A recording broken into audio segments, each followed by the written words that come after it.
Good evening, folks. Thanks for being patient and not blowing up the comment section. Gotta love technology. It makes a lot of wonderful things happen, but once in a while it will kick you down there. Thanks for joining us. This is the Turtle and Tortoise Persuasion Group's monthly live stream. Meet a member. This is the event where we take the opportunity to sit down and get to know one of our members. But this one is a little bit different. It's post-conference catch-up. We're going to do a quick conference recap. And the guests today, these gentlemen don't need any introduction. You guys know them, but I'll be polite and introduce them. But first and foremost, my wonderful co-host, James Badman. It's nice to spend time with you every month. This gives me that opportunity, so I look forward to it. And even though we spent almost an entire week, it's good to see you again, James. How are you?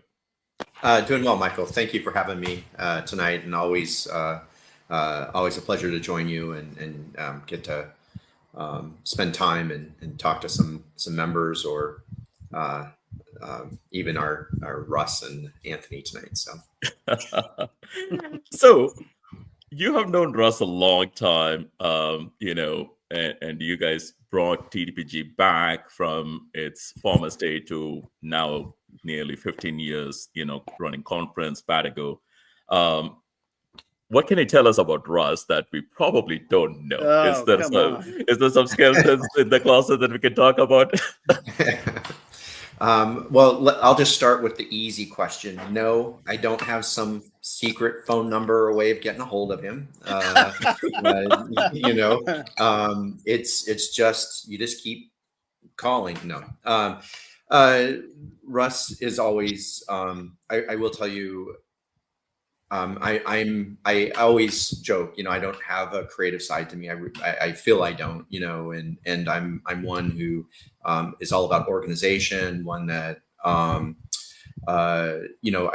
like it planned, where Russ is my polar opposite, very creative and artistic, and chaos is around him. And but it's what makes our organization so great, with Drew as well. And you have to have that creative force that brings together, or brings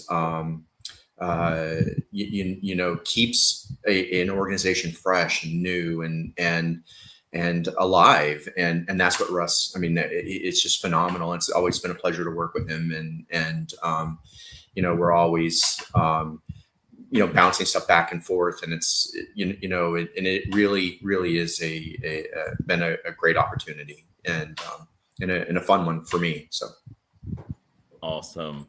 Yeah, and I agreed with the different personalities coming together and making the conference awesome. Otherwise, man, I think just everybody being the same, I think it's going to be boring, and I don't think we would have gotten this many years. Russ, I'm going to give you the pleasure of introducing Anthony. Again, not that this guy needs any introduction, but, Oh, my gosh. Yeah. Go where do I for it. start? Yeah. First, I'll say that too, about James too. It's if I had to deal with the paperwork and the finances and that, yeah, it's that's why it works so well, because we are polar opposites, and I think that's helped TTPG immensely. So yeah. So anyway, I guess I first knew Anthony as a writer. Did you do Reptiles magazines a couple of times? Or anyway, I'm not sure how we started talking about your first book. I guess I knew that you were doing really well with Geomida, and at that time I was working on the Turtles of the World series, and my goal was not to get writers, it was to get keepers and breeders, the guys that are actually doing it. So some of those early books, I pieced them together from just crazy notes, and so I reached out to Anthony because I knew in that series I wanted to do the Geomida book, and so reached out, and he created a manuscript, and I thought, oh yeah, this is not something I'm going to have to edit too much. It was really well written, and And so that's where our relationship began. So anyway, that's that first book, that little leaf turtle book. What year was that, Ant? Do you remember? Yeah, so we were writing it, and it was, well, this happens, but it was supposed to come out in 2015 at the conference, but then it got pushed back a little bit, so it officially came out in 2016 as these things happen. But I'll add, can you guys hear me? I sound okay? Yeah. Loud and clear. Okay. Yeah. Perfect. So I'll just add that you actually, not only did you make me an author, Russ, but you made me a writer first. So there was no Reptiles magazine or anything. It was the Batager first. It was the 2014 issue. And, we had been in your ear, Steve Enders and I, and we wrote that Spangler Eye article in 2014. That's right. Together. Yeah. You guys did a joint article. That's right. And you came to me during that and said, I'd really like to have an article on the future of herpetoculture and, the keeping of turtles and all that sort of thing. And I was like, I got it. Let's do it. And it was like God himself came down from a cloud and was like, I need you to write this for me. And I'm like, well, I'm going to be a writer. And then the experience was so good that these early experiences with turtles are probably why we end up being these weird nerds that are obsessed with turtles our whole lives, right? But it was the same thing for me with writing, because that early experience was so positive and so fulfilling that I never wanted to look back. That is awesome. Yeah. That's how it happens. So, people coming together and making magic happen, that's special in its own way, and we will talk a little bit about that down the road here today. But first, all four of us, we just got back from the 14th annual TDPG conference. What a year. Now, to be fair, we all love the organization. We all love the conference, so we're a bit biased, but I don't think I'm over-exaggerating when I say this was just a terrific year, not just in terms of the number of attendees, but just the energy and the enthusiasm and the love that I saw there. But James, I'll turn this over to you. What can you tell us about what we just witnessed a couple of weeks ago? It was one of our largest attended conferences to date, and we saw that in every aspect of it, right? So on our field trip to Andy and Julian's, the privilege to overwhelm their facility with guests, and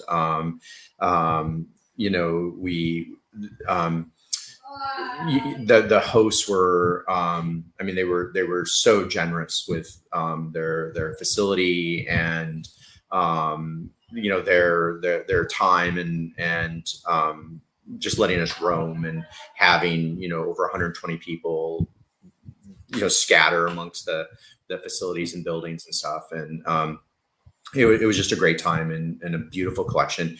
I don't think we could have ordered better weather for the day. It was so beautiful, and a great time. And then coupled with that, with Russ and Anthony having their book available and signing it, and providing that opportunity to get the copies early, I think just added to the day for most people.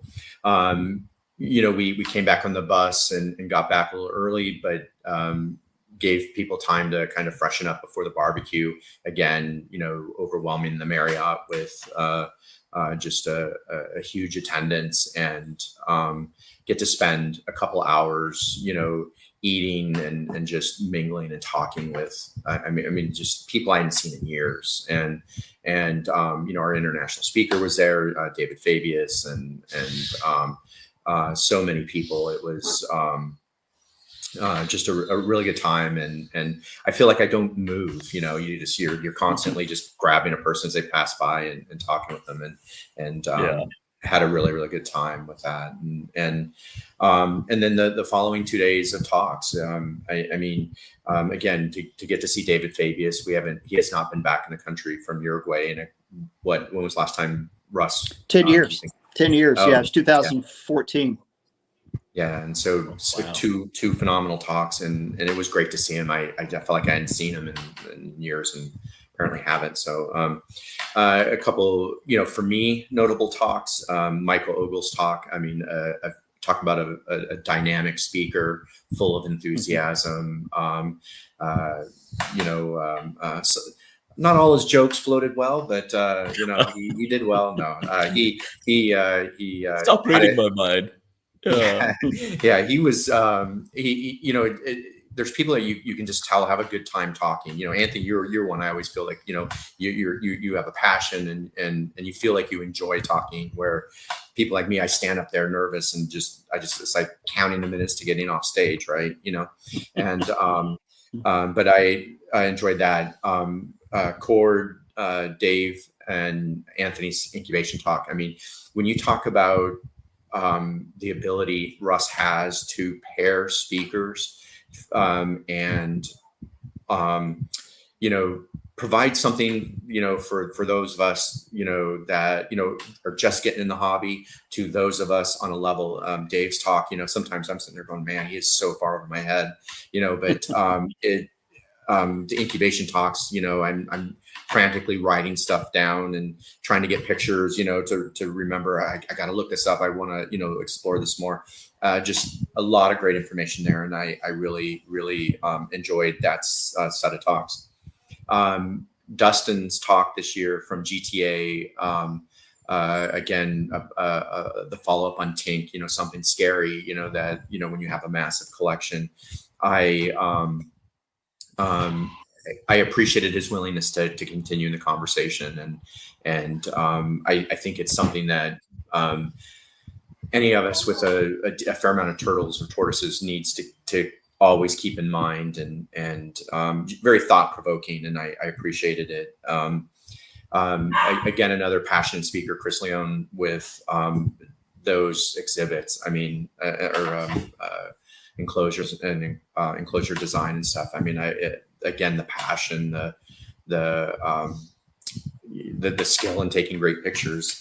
It was a phenomenal talk, and I enjoyed it. And I'm not excluding anyone. These were just talks that stood out to me. I always do like to get the numbers, and again, I as most know, I'm very methodical, and to hear about ITTW, our International Turtle and Tortoise Week, and Ashley's presentation, and I mean, you're just flabbergasted with the number of packets that are assembled and put out. When they're talking about mailing out 5,000 packets, it was just impressive. To get updates from USR, from Phil, to meet the new lawyer, Art Perola, who joined us this year, and hear his thoughts. Again, a few scary comments. When you hear about legislation, potential upcoming legislation, you're just like, it makes you want to cringe. But it's good to know, USARC has 2 lawyers on staff now, and really, really, again, a speaker with enthusiasm about his job, being a lawyer and lobbyist. I was just like, I could feel the passion coming from him talking about it, and I really look forward to seeing what Art does for that organization, and that's going to be a great career to follow in time with USR. While I did not get to attend the breakout sessions, most know I was not able to stay Friday afternoon. Ralph Till introducing the Climate Eye Assurance Group, and then I've heard great things about the breakout sessions. I look forward to being able to see the video on it. Same thing with GTA, the Galapagos Tortoise Alliance, and their breakout sessions. I regrettably, Michael, I think you and I had talked about this the month before the conference. It sucks, but you do have to choose. I work with both species, and I would have wanted to be in either one of them, and I could be in neither of them. So I do look to do it. And I did talk to Ralph afterwards, and it sounded very positive, and I've heard a lot of positive feedback, and I look forward to the great things that group's going to do, because with the new listing, that species in the US needs a champion, and that's what this group should do for it. And I'm excited from what I saw in pictures, and again, the feedback that myself, Russ, and others in the board had heard, it sounds like they've got a good start and a great set of champions that will help keep this species thriving in the U.S. So, anyways, that is my lineup and the speakers I like. I know, there's other I'm sure Russ and Anthony have comments, or you as well, Michael, on speakers or talks that you liked. Definitely do. But if you don't mind, can I bring up our ITTW numbers, James? That's something we're very proud of and passionate about, and there's more to the numbers there. So if you don't mind, let me quickly see if I can do a good job here and bring that up. Let me know if you can see that screen. Right. So that's what happened this past year with ITTW. So 167 unique registrations. People who signed up to receive materials, physical copies, including pet stores, museums. Well, sorry, not including pet stores that received materials, museums, zoos, libraries, rehab groups. So 5,000 printed packages. Now these included coloring pages. They included like a puzzle, cut and put together kind of materials, stickers, posters, and James, you did a great job with those coloring pages and stickers. I had a good boy. Sorry. I started this today with I have no artistic bone in my body.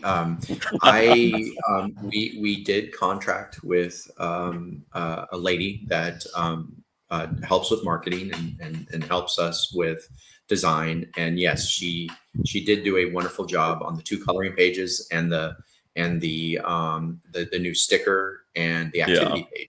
So I'm sorry, I didn't mean to imply you created those. Sorry, no. If that, I meant I appreciate your leadership on that one. Here's what we have done as an organization.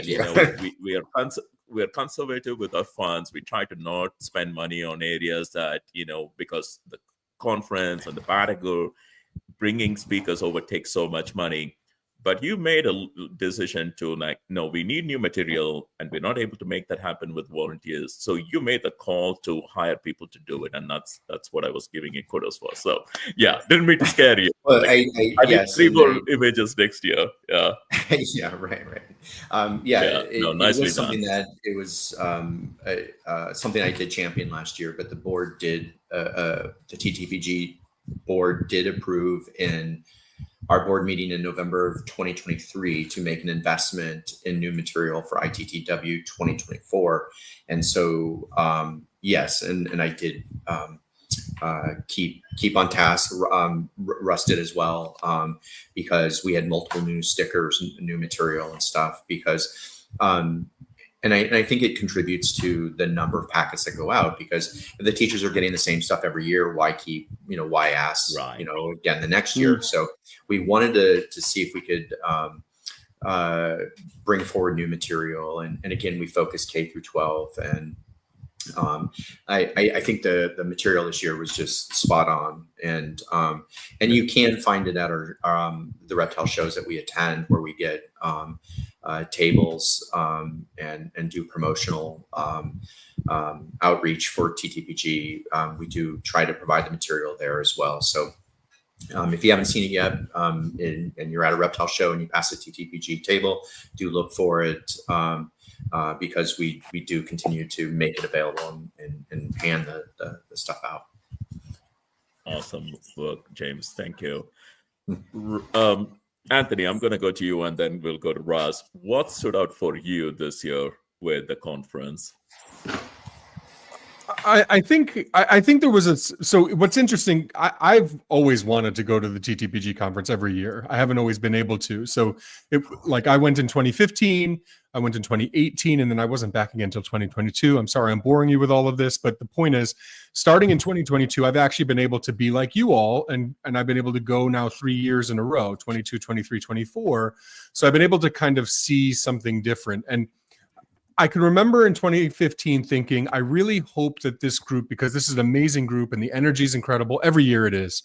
I hope that this doesn't dwindle over time the way that, and I'm just an outsider, the way that at that time, especially, the way that like herp societies and things have, right? So last year stood out to me because we had all these people that were there for the first time. This year doubled down on that, but then we also had all those first timers from the year before that were now like a part of the gang, so to speak. So, you know, in the last 2 years, particularly in my mind, the influx of new folks because of the amazing work that Cameron and all of you are doing with the CPP, and you know the amazing traction that you've got on the TTPG discussion page on Facebook, I think has really been a game changer. And that's been my main takeaway is, oh my gosh, this community has always, and that's what I always talk about. People will ask, like, which conference should I go to? And what's TTPG like? It is all about that community and inviting people in, and you feel it more than anything, right? It's about how everybody makes you feel. And the last 2 years, particularly this year now being the biggest ever in my mind, in my little brain, it's been just, it's taken it to a whole other level that I didn't even think was possible. Right. Yeah. Community, like you always say, come for the total, stay for the people. So spot on. Right. Russ, how about you? Same. Yeah, no, you know, the first few meetings, we were really concerned about workshops and evening events, and we flew a guy in from Madagascar who spoke on spider tortoises and conservation. And then one year we had I think Greg Fleming did some beak trimming and nail trimming on a tortois. And these last few years, he just tried like with a what's that? salkara. He tried with a Yeah, salkara. that's right. He tried to trim. Yeah.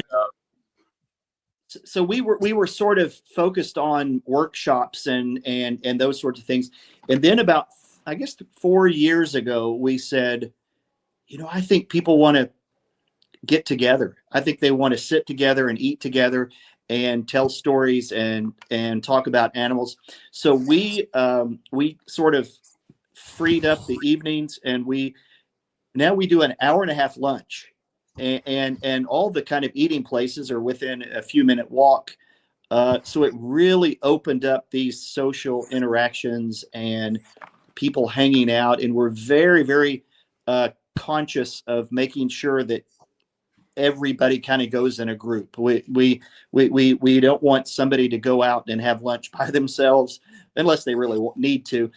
We really try to facilitate people hanging out, new attendees, linking up with people that kind of know what's going on, and I think that's been it's been much more important than we even thought it was going to be. You know, we thought it was a good idea, but I think now hearing Anthony and hearing feedback from lots of others, it's so important, these connections and sharing, you know, a lot of sharing ideas and enclosures and husbandry happens there in addition to the presentations, you know. So yeah, I just couldn't be happier with where things are going. And, you know, I ran herp societies in the past and still on the board of one or two. And a lot of them are struggling. A lot of them are struggling to get members to attend even monthly meetings, much less a large, expensive conference. So we're just thrilled that it's the way that TTPG is headed. So, Yeah.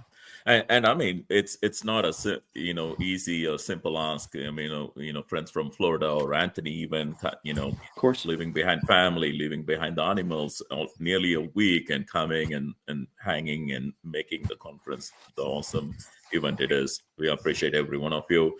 I also want to take a quick moment to thank all our sponsors this year.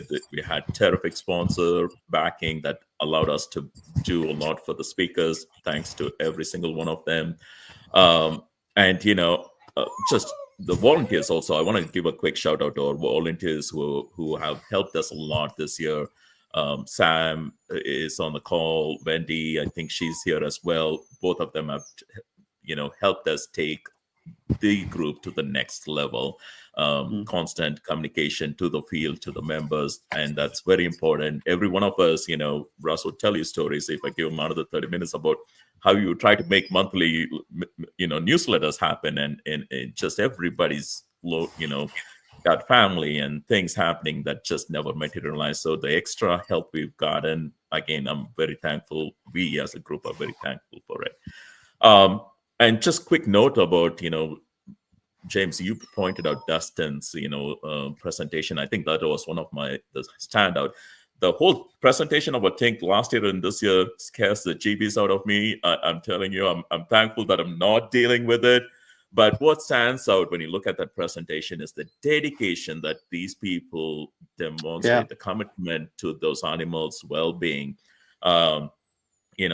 Waking up, I forgot what time he said, like waking up in the morning, early morning, and doing a bunch of the chores and the treatment and stuff. You saw his wife treating the animals, giving them the medication, coming up with creative ways to make that happen. That's doesn't happen with somebody who's just looking at these animals as a collectible,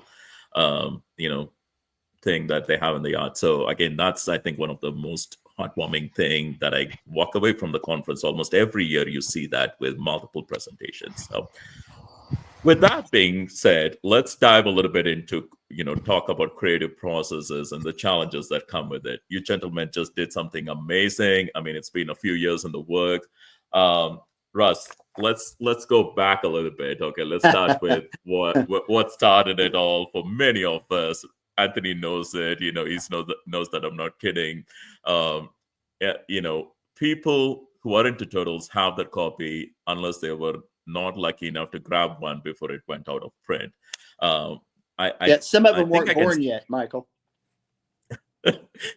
Wait, why are you mean to be like that? Come on, let's not go. I grabbed a copy a year after that book was published, and jeez, man, come on. All right. I think it's safe to say that's a classic. So 20 years later, you started this project, Turtle Preservation, the new endeavor, during the pandemic, right? Again, I think pretty much everyone has seen it by now. If I can get it to be where it's not all fussy. What prompted you to start this new project, this new book? Well, okay, I'll tell you a little bit about the old one first. So there was, I have always been into herpetoculture. Early on, right after university, I went to California, met Philippe de Vaugelet, and we did the Vivarium magazine. So I've always been, I've not just a keeper. I'm one of those guys that, like, if it's at my place, it needs to reproduce. So in those days, Pritchard's Encyclopedia of Turtles was the big one, and Peter's Living Turtles of the World. But there really was not a lot of herpetoculture. I can't think of any books. This was 90. So I was kind of working on this 96, 97, 98, kind of knowing that I wanted to do a turtle keeping book. And I had a pretty large collection at the time, mostly outdoors here in Oklahoma. But I was visiting friends like Dennis Urig and Wayne Hill and Paul Vanderscow, and seeing their setups and picking their brains about husbandry. And I thought I'd already done maybe, I guess, 3 or 4 small books at the time, and wanted to do something bigger and grander. So I started piecing this together. Got it what I thought was kind of ready in about 98, 99. And then I thought there were a lot of gaps in it. I had a large collection of map turtles and musk and mud turtles, a lot of African species, but I didn't have a lot of Asian species. And that's when the sort of the Asian turtle crisis was in everybody's head, So I decided to spend another year and flesh out those pieces. I mean, I thought if I'm going to do a big book, it needs to be a little more complete than just what I keep and I'm interested in. Yeah. So I spent about another year traveling. I went back to Florida 3 or 4 times, picking brains and taking photos and making notes. And so anyway, it came together in about 2000. And I guess it went out of print, I guess maybe 10 years ago, something like that. I was a teacher then, and I couldn't afford to do a big print run. And so it went out of print. And so I've been asked by Bob Ashley at Eco and Andreas at Chimera over the last probably 6 years to just reprint it. And during COVID, I had 4 or 5 book projects that had been sort of on the back burner. That being one of them, that being my favorite. So I pulled it out. I got the old manuscript, printed it out, and realized that it was not going to be a reprint. It was going to be basically a redo. It wasn't even really an update. I mean, it was so, again, all of those individual species accounts, all of that Asian stuff, the Geomyda, Cicalia, most of the Cora were still coming into the country. A lot of them as rescues. There was that big rescue at Al Weinberg's place. A lot of really sick and dinged up and horrible condition animals. So I realized after reading that manuscript for a week or so that this was not, this was a complete redo. Basically, it was. I liked the bones of it. I liked the format.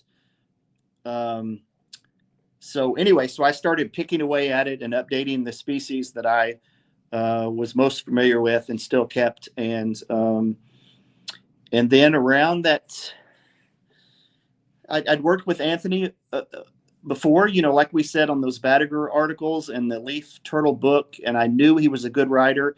And then when you start seeing all the stuff that Anthony is hatching, like he puts it up 4 times a day on Facebook, so you can't really ignore it. And I thought, wow, this is the guy. I mean, this is the guy. This is the next generation of turtle keeper and turtle disseminator of information, and great writer and clever and curious. Oh my gosh, I know. So anyway, it just made sense. So I contacted Anthony and said, hey, I'm working on an update of my book, to see if he was familiar with it. And yeah, he said, I'd love to. And so what year was that, Anthony? Was that like COVID year? I want to say it was 2021. And yeah, I was familiar with your book, actually. Yeah, I vaguely. Well, we had talked about on our meetup members briefly about, you dusting it up and maybe a second edition coming. So we had talked about it. We did. Yeah. And Michael just beat the crap out of us all the time. Where is it? But but it was the same sort of thing. And I just told Anthony, I said, let's just keep writing until it's done. You know what I mean? We, as the publisher, I was like, let's just keep going until we love it. And so there were no guardrails. That's why we have a book that's over 500 pages. But I knew it was we kind of knew it was going to be hopefully last kind of as long as my first book did, maybe for it. It's really, we really wrote it for kind of, well, for everybody, but with a lot of new young keepers in mind. And we just kept going and adding bigger, beautiful photos. And when we saw something, we just shared it. We just kept going until it was done. And I still, the funny thing is, and I think this happens a lot with writers, is I'll see a post on Facebook like yesterday, and I'll think, oh God, I'd love to have that photo in the book. That would have been a great photo to have in the book. I mean, because there's so many guys out there taking these beautiful turtle photos, both of their enclosures and of this basking painted turtle with its legs sticking out, which is one of my favorite images of all time. But and I think that happens a lot. You just think, oh gosh, I'd like to squeeze that in there somewhere. So that's what we did. We did a lot of squeezing until we finally, and we had a great group of editors and proofreaders. We had one thing nice about, can I keep rambling? You can. I was like, at this rate, I'm not going to have any other questions. You're covering everything. I'm like, geez. No, I'm kidding. Go on. One of the nice things about being a dinosaur in this hobby is, we pieced together the toad-headed turtle chapter section.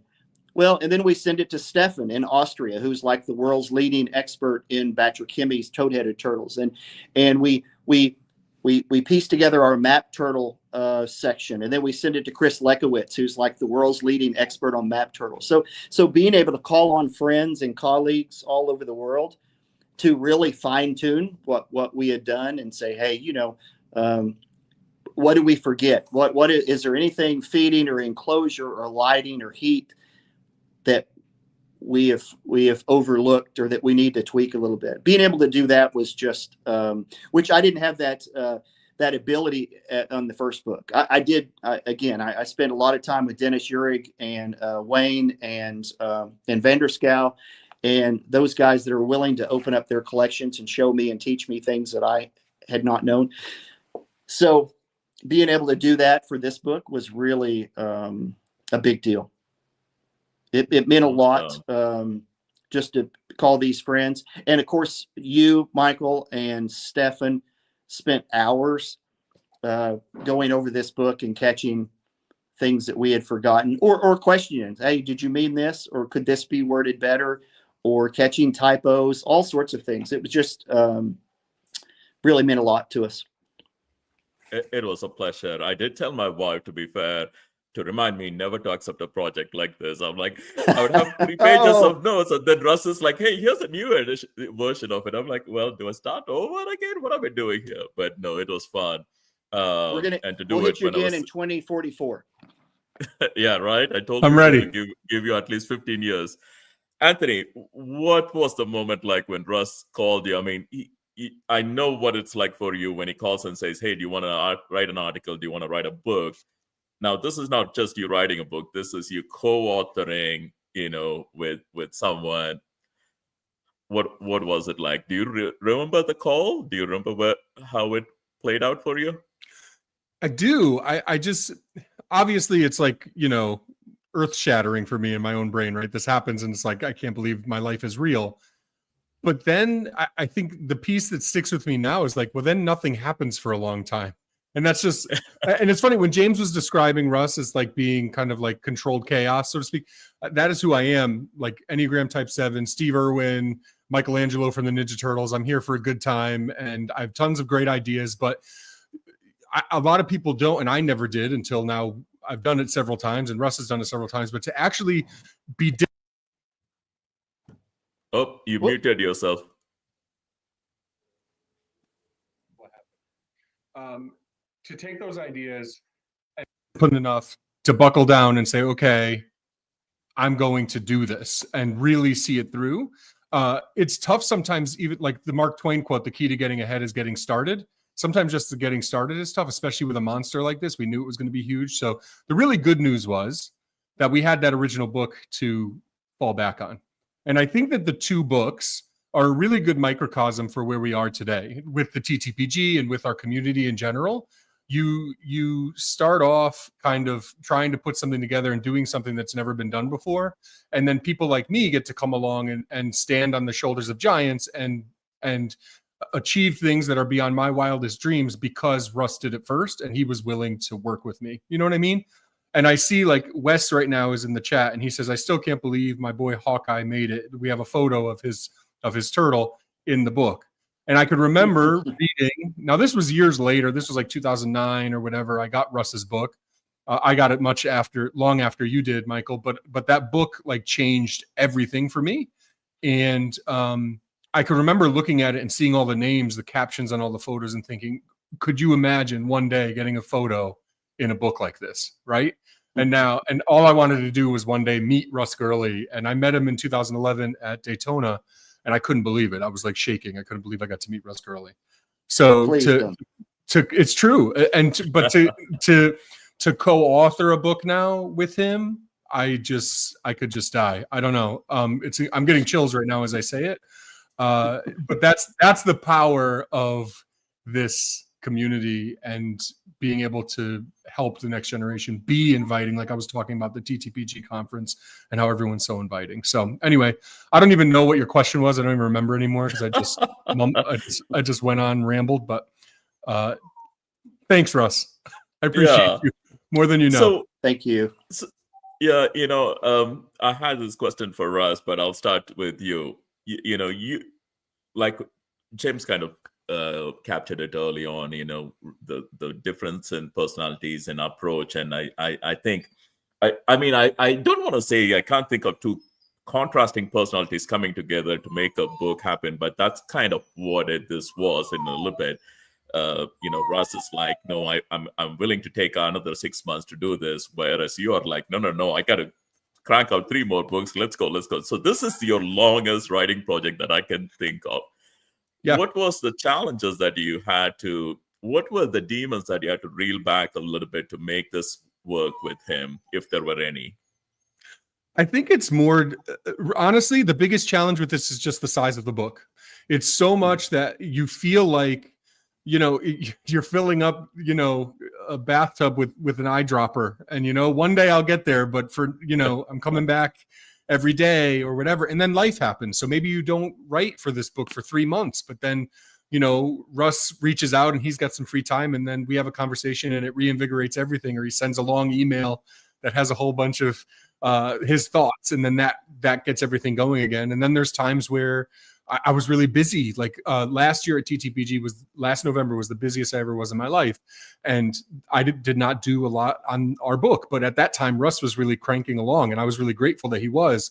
But it kind of ebbed and flowed like that. So it was just it was almost like, it felt like some magnificent sculpture or something we were working on, where you're like, just chipping away over time, and you can't really see the beauty of it right away. But what was weird about this one, again, I'm just rambling, sorry, is that you're good. When we were close, like we could send, it was like 4 pieces. The document was so big that there were like 4 or 5 different pieces that had to be put together before it got printed. We would send out those 4 pieces to people like you, Michael, thank you so much. And you could see it. You could see everything there. You could see how it was laid out. Russ did all of that, by the way. He's incredible with laying this stuff out. And you could see it, but it still wasn't real. It's not real until you can actually hold it. And that's the weirdest part that I just can't explain, but it's such a tremendous reality with this, is that it's not real until it's in your hand. And like, it's not like 70% of the way there until it's in your hand. Like, it's like 20% of the way there until it's in your hand. And then when you actually get to feel it and open it and smell it, I know that sounds weird. It's like, holy crap, this just happened. It just happened. Anyway. Oh, I believe you did it. I believe you spelled it when you. Oh, yeah. Yeah. Oh, yeah. Multiple times. Still do. I'll probably do it tomorrow. Yeah. Russ, the same question to you. What were the challenges? You have laid out books, you've published it for other people. I don't know if you've co-authored a book with others before. If I missed it, it probably wasn't a turtle book, but I don't think you co-authored any turtle books before, right? What was it like working on something so big with a co-author with a different style? How did that work out for you? Yeah, I guess I've done enough. The COVID book I did was the Bert Langerwerf.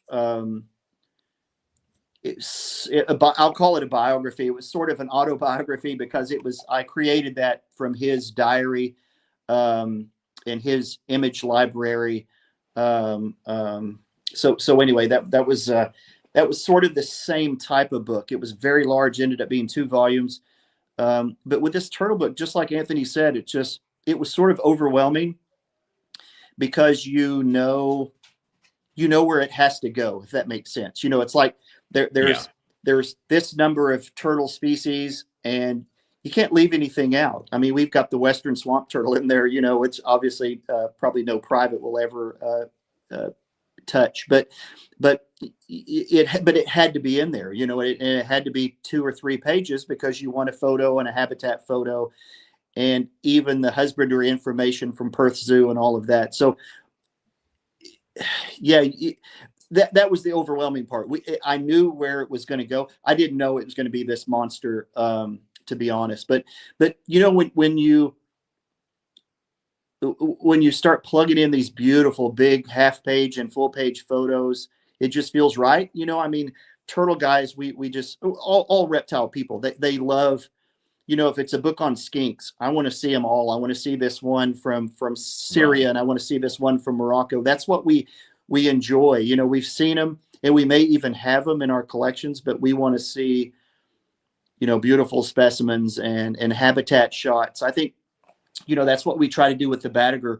And really all of my books now is the Turtles of the World series. I want climate and rainfall and habitat, because those are things that aren't given in beginner books, pet books. But that information is really useful for sort of keepers and breeders and true herpetoculturists, that, what's happening in the world and what's that habitat really look like, other than, we know it's arid or we know it's tropical. So anyway, that was the thing. We just kept chipping away. And another thing too, when you're looking at it on a computer screen, and when it's in, like Anthony said, 4 or 5 or 6 parts, and until it shows up, until it showed up in Mesa, Arizona before the conference, it's like, wow, this looks like a college textbook. It's it's really a lot. It's a lot. And so yeah, I'm incredibly proud of the way it turned out, and looking forward to. And should be. Yeah, I actually heard from the printer today that they're inbound, but of course, pre-Christmas, everything, every ship container, every customs agent, everything is completely overwhelmed right now. But I think they're going to land before Christmas. They said December 23rd.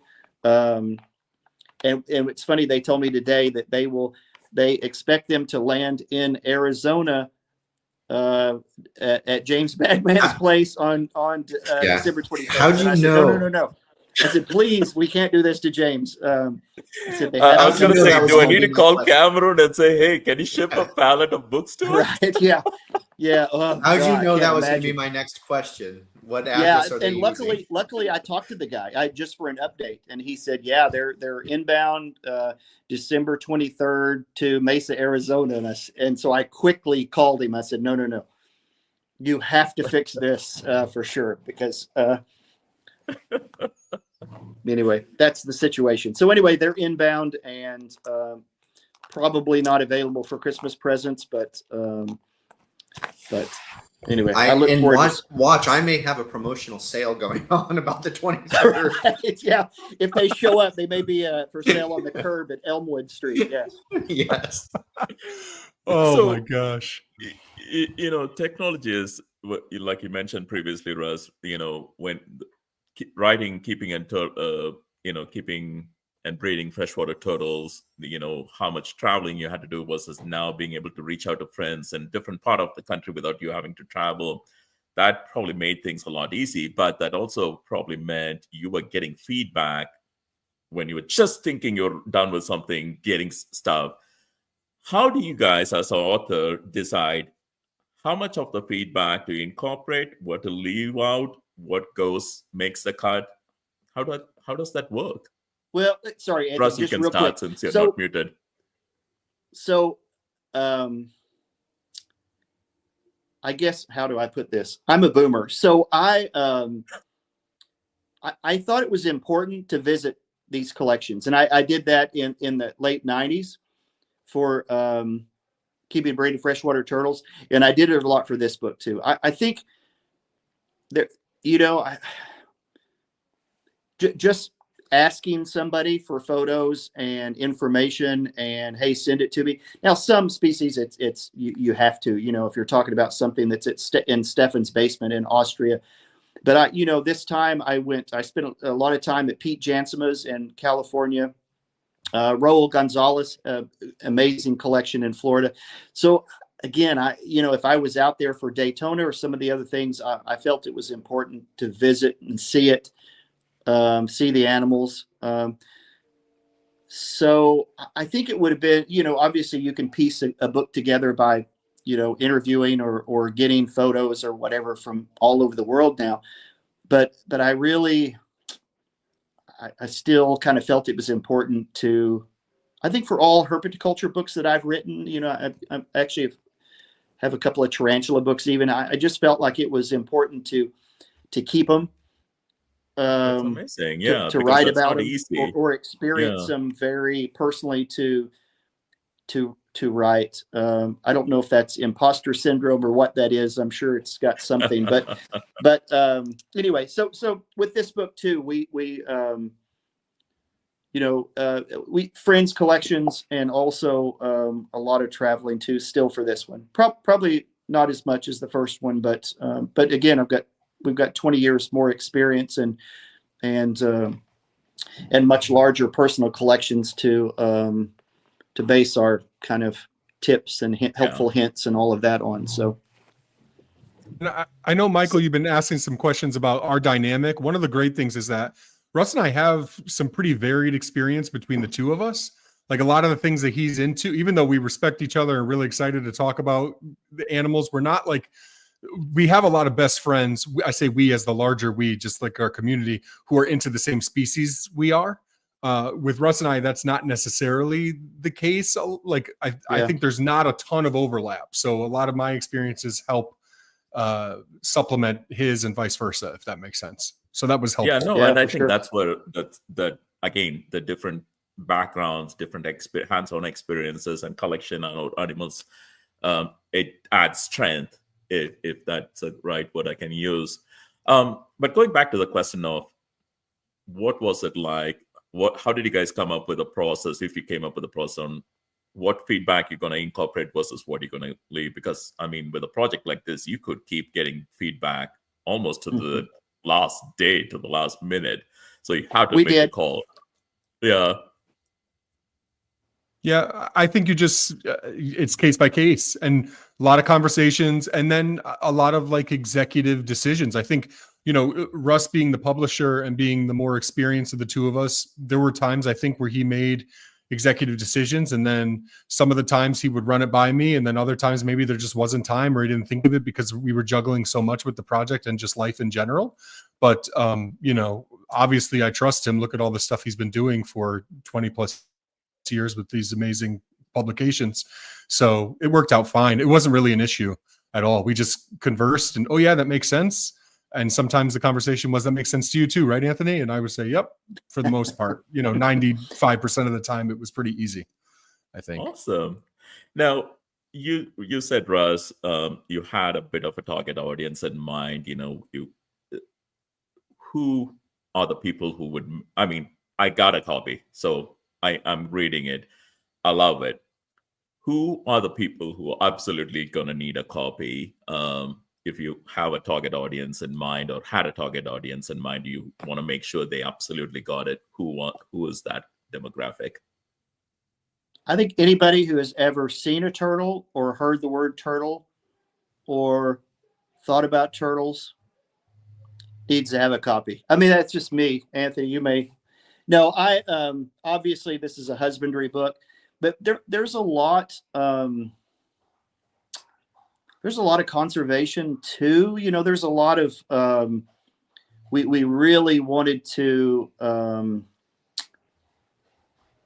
let people know that this is important, that it is conservation. There's still a crowd that doesn't believe that producing captive hatched or captive born animals is not conservation. So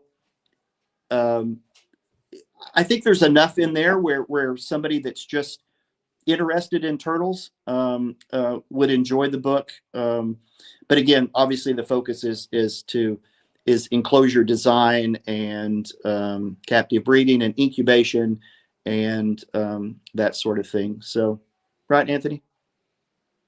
Yeah. And again, I think the book mirrors kind of today's, landscape. So, the small books that Russ did 20 years ago that we all love and that I have autographed copies of, those people are now going to to social media and things like that, and Facebook and Google to get a lot of their information.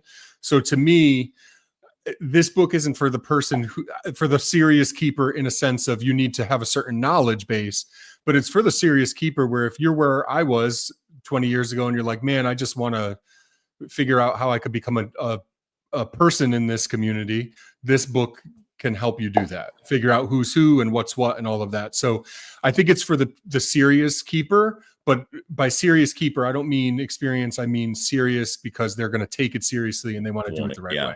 Yeah, because it's a commitment. It's not a cheap book. This isn't a $5 book. This is and books aren't really the thing anymore. So to get all of this information that some of it isn't available anywhere else in one place is pretty amazing that you could do that in this day and age. Talking about things aren't books aren't a thing anymore. I just ran into something for the first time this week. Somebody reached out to me about wanting a hatchling Herman's tortoise or Russian tortoise, sorry. And I was like, doing my usual thing, like, okay, do you have experience with this species or other tortoises? Are you familiar with the cat? Do you have any questions? And they said, oh, I've asked ChatGPT and I'm following what it said, and they copied it. No, hang on, Russ, hang on. They copied and pasted what ChatGPT said and said, does this look right to you, or would it change anything? Now that's an area that I'd never thought of or hadn't thought of before. I shouldn't say never. Hadn't thought of, like, people would be turning to ChatGPT, Gemini. I mean, let's face it. Today, if you go to Google, you go to Chrome, and type in their AI summary is what you first see before you see the other details, and most people click that. In an age like that, this book, I think, is just immensely valuable. So I guess quickly I wanted to plug in, figure a way to quickly get ChatGPT trained into, start telling things from your book. We have members in the group who can probably help you with that if you want to go. But that was just a very interesting conversation. Can I speak to that? Do you mind if I just say something quickly on that? Sorry, Russ. So we wrote the leaf turtle book that we were talking about earlier, and there's another leaf turtle book that popped up. I don't know if it's still there or not, but it was on Amazon. Yeah, and I'm like, oh my god, I was so pissed. I'm like, oh my gosh, this was like 5-6 years ago. So I bought one to support the cause. I remember your social media post. I had to buy one, and it's a picture of a leaf turtle on a carpet. Like not like a reptile green carpet, but like an actual living room carpet. Like, oh my gosh. So anyway, I'm looking at it. I'm like, this has to be somebody like from overseas who's, speaks maybe broken English or something. And they took my book because this is my stuff. Like this is 70-80% my stuff. There's stuff in here that has only been published, like it's even anecdotal stuff that I like came up with and just added as like my own observations and notes, from keeping them. So anyway, the more I looked into it, thought about it, and compared it to the stuff I had written, it was actually from stuff that I had written that was online. And that's one of the benefits. So a lot of people get on Russ sometimes, say like, well, why is this print only? Why didn't this come out as a Kindle version? And why can't I get this ebook? And why, right? So when AI is taking over now, they're getting all their information from these online sources where the information is really accessible, and actually much to my delight, it's not actually my book that's in that book, but it is my writing. So weird thing, but I just wanted to add that. Yeah. But again, always looked at any challenge as a potential opportunity for some new way of thinking. Hopefully, that will emerge as we move things along. Russ, did you have anything to add to that? I'm sorry, didn't want to cut you off. I was just going to say the book business has changed dramatically, especially in the last 10 years. But I always tell people that if a publisher is going to spend, tens of thousands of dollars to create a book, they're going to make sure that it's good stuff. You know what I mean? Because if it's not, then you lose your investment. So whereas online, the care sheets and all the other stuff are all free, and anybody can say kind of anything they want. If you're a moderate to advanced keeper, you can kind of spot the crazy stuff and the wrong and the dangerous stuff for your animals But sometimes you can't. I mean, if you got a beginner that's just Googling all these care sheets that are free online, it can be dangerous. So anyway, that's why I think there's still a good market for books, but it certainly has changed pretty dramatically, unfortunately. No, I think like Wes mentioned, it's the pictures. Sometimes you Google, yes, that can still come if it's in a digital media format, right? But being able to see enclosures, and some people, I mean, and Anthony, I think all of us actually here will know this. Different people observe or take in the data better through different formats. Some read a text and understand it exactly what it means, whereas some, like me, I need a pictorial representation, or hey, if you can make a 30-second video, that's even better, And I think so. Books are not going away anytime soon, I think. But on the heel of that comment, I'm going to ask a silly question. Now, I know your book has a lot of pictures, so this is not a candidate for audiobook, but if it was an audiobook, who would be the person you pick to read out? I'll start with James. Oh, you're on mute, James. If you have a person who Oh, you that'd be would a like tough to read one. that book, narrate that book. What? That's a tough one. I don't know. It'd be someone I'd want not to be monotone and put me to sleep. But man, I can't think of Yeah. anyone. I don't know Yeah, if you listen to audiobooks, but Russ, how about sometimes you? yeah. Oh my gosh, Michael. And folks who are listening, if you have a preference on who you'd like to narrate the book Well, for I an mean, audio version, let us know. yeah, I mean, the problem is, I mean, if you pick somebody like, I mean, it has to, I don't know. Okay, you I mean, can there's come a lot. back later. There are a lot of scientific names in there. I can't imagine, I'd like to get Taylor Swift to do it. I'd like to get Taylor Swift to That's do a good it idea. and sell a few more copies. But yeah, I'm afraid she'd get hung up on the scientific names and, Who wouldn't? Okay. Well, if you later think of something, you can pop into our Facebook group and post it. Anthony, how about you? I was going to say, this is weird. I don't know why it popped in my head. I feel like Dan Aykroyd and Ghostbusters. It just popped up there. Mike Myers, not from Halloween, but Mike Myers, the turtle nerd, was at TTPG, and he has the deepest voice, kind of it'd be like a little James Earl Jones thing. And he also has just a little touch of a baby like Rhode Island accent that I think would be really a nice touch. Oh yeah. And that's he can get a lot of those scientific names. That's a really sexy accent too, that Rhode Island one. So exactly. Yes. Very sultry. That would be a good one. I'm going to reach out to Mike and say, hey, can you read one chapter and record it for us? We can release it as a Christmas treat. I got to call him tomorrow now. Okay. So coming back, you gentlemen have so much experience writing, be it articles or books. If you were to leave an aspiring author with a couple notes, what would it be? Russ? Oh, that's a good one. But I do this quite a bit for the Batagur. It's really, most reptile, herpetoculture, husbandry articles are the same. For the Batagur, we used to try to get original articles only. And we've had to sort of defer to articles that have never appeared in English before. So Stefan sends me quite a few from Europe. And I run them through Google Translate, and once you do that, they're all very, very similar. They all are sort of natural history is the introduction, the enclosures and the feeding and the temperatures and the lighting, health concerns, and then you sort of end on a positive note with conservation and captive breeding. It's a really kind of a traditional format.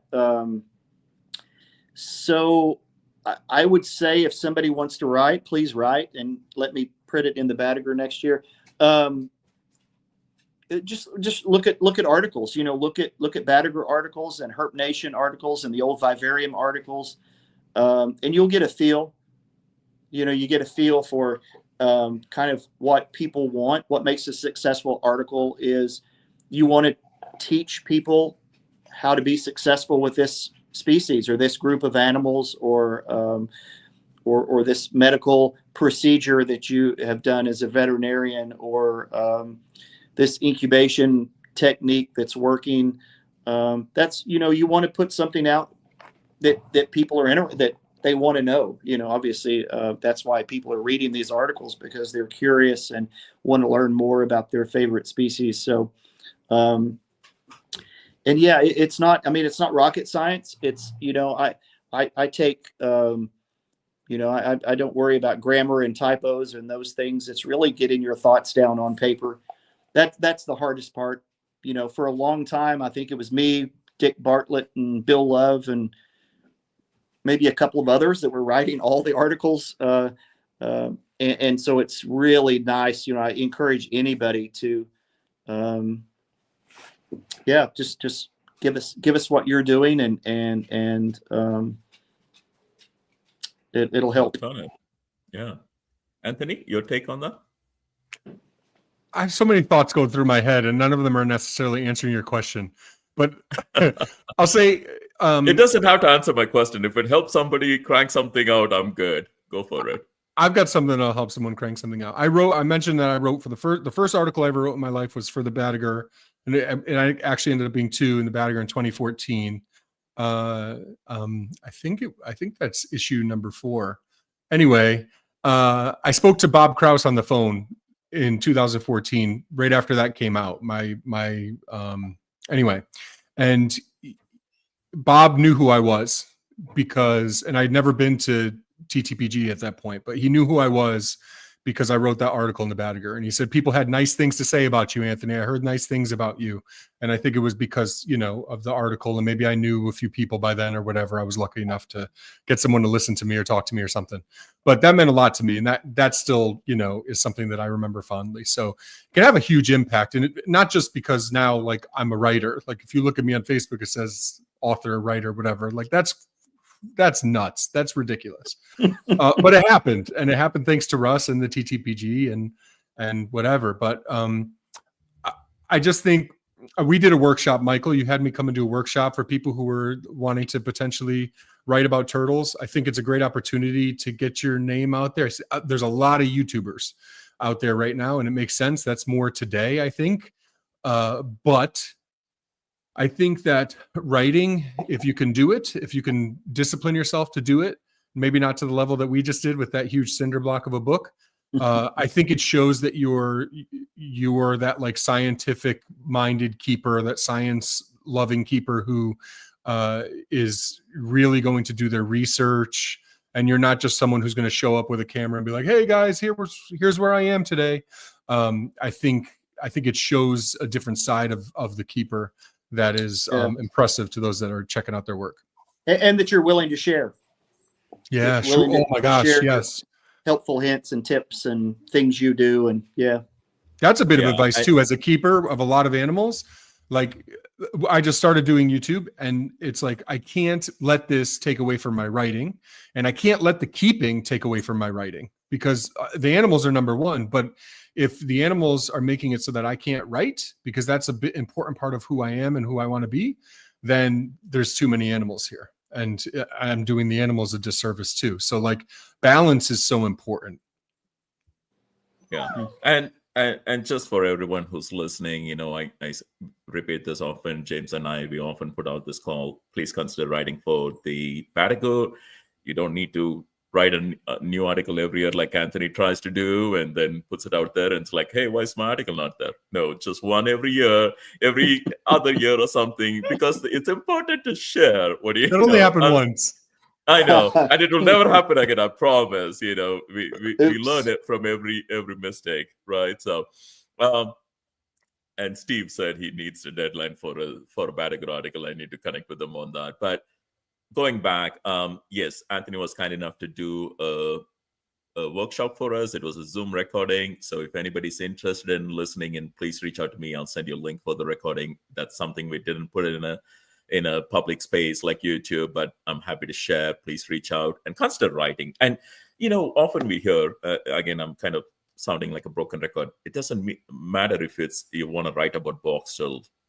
Remember the box turtle you have that you take for granted. Some people take for granted.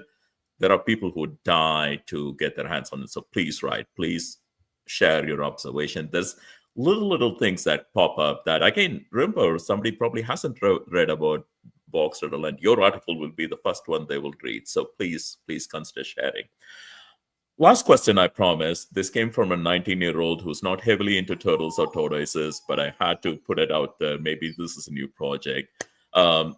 You guys know I'm very proud of this book. I'm very proud of the effort, what you've created. And of course, I was sharing. My son was home for Thanksgiving break. I was showing him the book.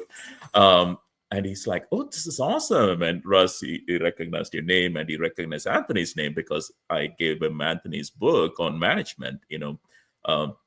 I often tell, Anthony writes books about turtles, but they're not about just turtles. You can take the turtle away and replace it with something else. Same thing with veterinary management and stuff.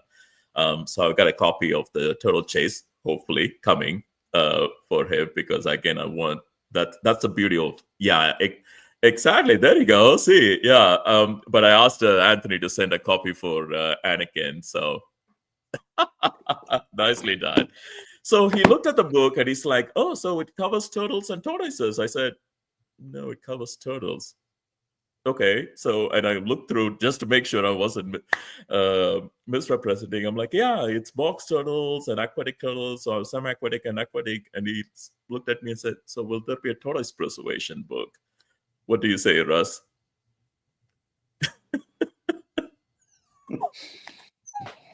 Oh, Anthony, he's going to bug us for 2 years now. Hey, I'm just giving you ideas. Actually, like I said, it's a serious question. Why not tortoises? Yeah.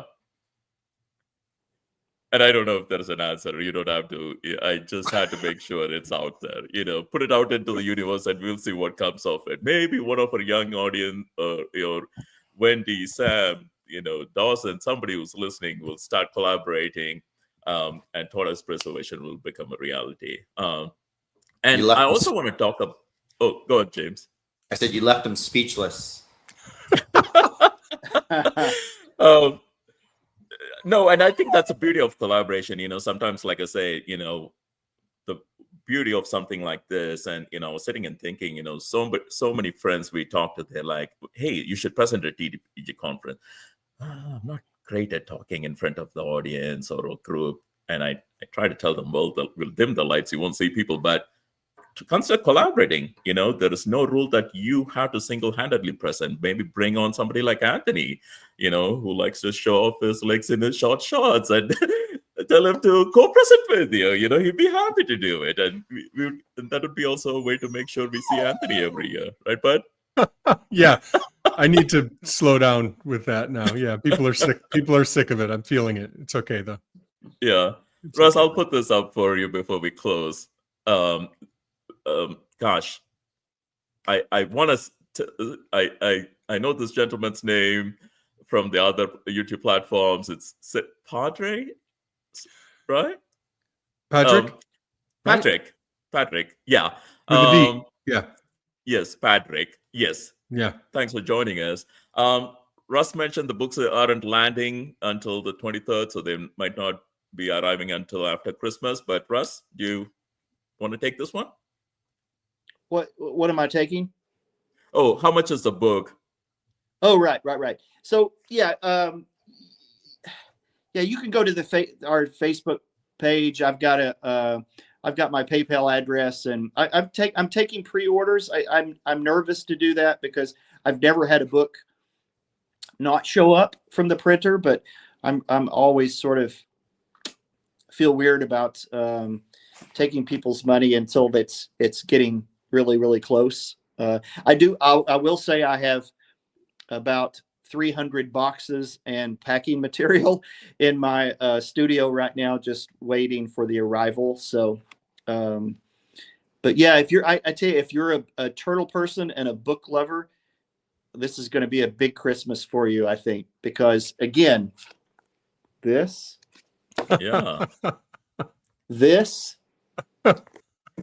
Oh yeah, I was telling Anthony I'm going broke buying his books. Yeah. Tony's book. If you don't have this one, you've got to have this one in your library. That book is And I would also exquisite. encourage on that one, please consider buying a copy for your local library or something as well. That's something that Yeah, needs because to be. that's Tony's book is a family book. It's a family vacation. Let's all jump in the station wagon with Tony's book and go to these nature centers and aquariums and zoos. It's just really a great idea. Yeah, absolutely. We donated one signed copy. Tony signed it for Nick's school. So that will, and I think the schools should have a copy. That's a great way to inspire kids again, not just to fall in love with turtles or get curious about turtles, but also hey, that's a great way to inspire somebody to travel, and traveling is one of the best things that's happened to me, and for a lot of folks. Well, guys, thank you so much. Oh, go on. Oh, sorry. Did you have something to say about that? Oh no, I just saying it's another travel book. It's an adventure book out on the road, and yeah, it's a different way of talking about turtles. Seeing them in the wild and seeing them in these large collections with large exhibits, and keeping them in your yard. So, yeah. Well, thank you so much, gentlemen. Now, just real quick before I close, both Russ and Anthony were kind enough to let me do a giveaway for the book, Total Preservation, which of course will ship after it arrives, a soft copy. And they were also kind enough to let me do the drawing while we're live here. So, but before we go there, I also want to say Anthony is also giving a copy of that book away. Well, actually, he's giving a copy of Total Preservation away, and also the Great American Turtle Chase. Is that closed, Anthony, or is that still open? Can people still go online and register? You're talking about, I think it's closed. I think he closed it on Wednesday. But you know what, Michael? If you want to keep the same parameters for what you were saying you wanted to do, because you were asking people to like Shelled Friends. And by the way, Michael was paying for that book to be able to do that, by the way. If you want, I'll give my policy. You support work by paying for it, not taking for free. I understand. So, but anyway. Yeah, if you'd like, I can give you a Great American Turtle Chase book to give away as part of this as well. So you can give one of each to two different people instead of one, if you'd like. Maybe like the Great American Turtle Chase is like a consolation prize for second place or something. It's a much smaller book. If you want to do it, we can, most certainly. But I insist I pay for it. No, that's no way. And I don't have it yet. I don't have them. It's funny because Russ is showing them and my shipment from Amazon didn't come yet. That's why Russ and I have talked about that. Amazon there's pros and cons to everything, I suppose. But yeah, anyway.